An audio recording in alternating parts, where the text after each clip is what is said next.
Welcome back to the Michael D. Show. I'm your host, Michael D. So excited today because our next guest is best-selling author Britt Amsler, author of the book Here I Go Again. He's a speaker and a serial entrepreneur. Welcome to the show, Britt. Thank you, Mike. Now tell us a little bit about your memoir that you wrote and why did you write it? So it's a true story of my life, and I've experienced a lot of things in life that a lot of people may have not experienced some or all of. And I wrote this book to inspire other people to help get through life's different challenges and adversities and show that there's a way and a path to get up and get up and down in life. Now, you were speaking recently in San Antonio. You were talking about, you grew up in an abusive home. How was it for you as a young boy, you and your brother, being in that environment, and how did you overcome that anger and that rage? It was, it was a small kid seeing your mother being abused by your father, alcoholic.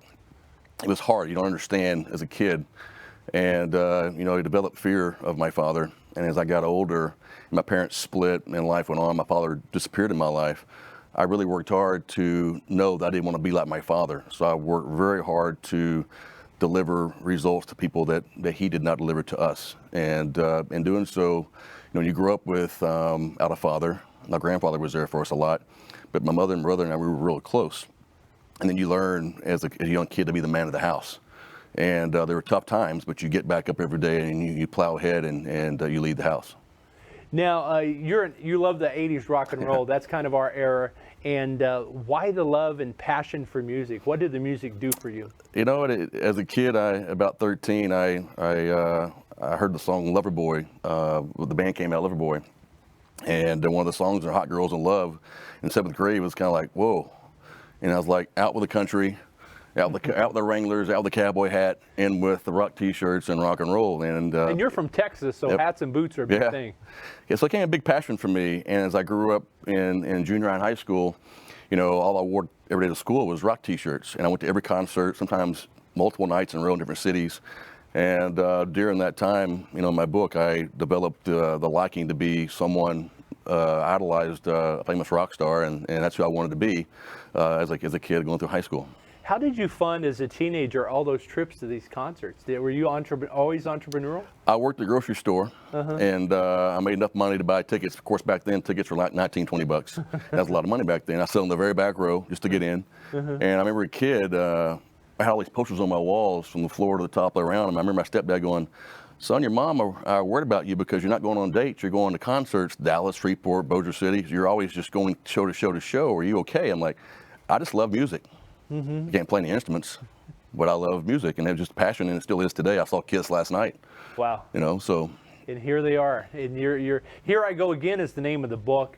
And how do people find you and get you on their podcast and get you on their page? So you can have a website, which is brittamsler.com. You can find me there to do podcast. I've also spoken to people I've shared my email address or phone numbers, and that's kind of how I'll get my first podcast coming next week, actually, Monday. Oh, congratulations. Yeah, so I'm excited about that. What's the name of your podcast? Actually, it's not mine. I'm going to be on someone. Oh, you're going to be a guest on Sundays. I am. Elizabeth. Oh, well, congratulations on that. Now, you talk about business in the book. You're a serial entrepreneur. You had a business deal go bad. Now, you coach entrepreneurs on how to bounce back. Right. What did you learn from that, and what did you tell entrepreneurs when you're speaking? Well, I've been an entrepreneur in sales in the alcohol industry for a long time, which is a very structured business, but I drifted off into a arena football business. And I didn't do my research. I did it because the guy I idolized was going to be my partner. And I learned that basically I did it for all the wrong reasons. And it was a total disaster. And during the process of going through that experience, I lost every dime I had by doing so. But the lesson I learned is when you're doing business, don't do it from necessarily passion of something. Do it from study, do your homework, do your research before you jump into something that you have no clue what you're doing. Well, I love it how you've connected with your mom, and you take your mom to a lot of shows. Yeah. You have a really special relationship. Where do you see yourself in the next 5 or 10 years? What do you hope this book does for you? That's a good question. I was telling somebody a while ago that I wrote this book. It came out in August 1st, and I lost my job over the book. And you said in San Antonio that 95% of our day is on autopilot, and my life has changed. So my autopilot has been destroyed, and now this book has turned me in a direction in life that I never thought I would go down. So I'm pursuing 3 areas right now of entrepreneurship that I've always wanted to do, never had time to do that. I've never stood on the stage and spoke about myself. I've stood on the stage and spoke about liquor products. And then I've got a book, and then so this book has taken me places so far in just 60 days that I never thought I would go down. So in 5 years from now, I'm hoping I'm a very successful speaker. I maybe wrote a second book. Hopefully this book will hit the screen. I've had 4 books go out to 2 guys at Netflix and 2 people in the Hollywood area. Congratulations.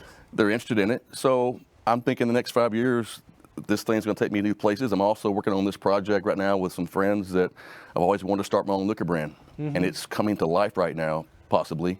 And then in 5 years, this thing could be up and running and be the dream I always wanted, have my own liquor versus selling somebody else's. Yeah. Well, congratulations, Britt. We're going to have you back and hear more about that. Yes, sir. Thank you. So give everybody your website again on how they can get you on their podcast and on their stage. Yeah, it's BrittAmsler.com, which is BrittAmsler.com. You got the British shirt on, and his name is Britt. You'll never forget him. And thanks so much. Thank you.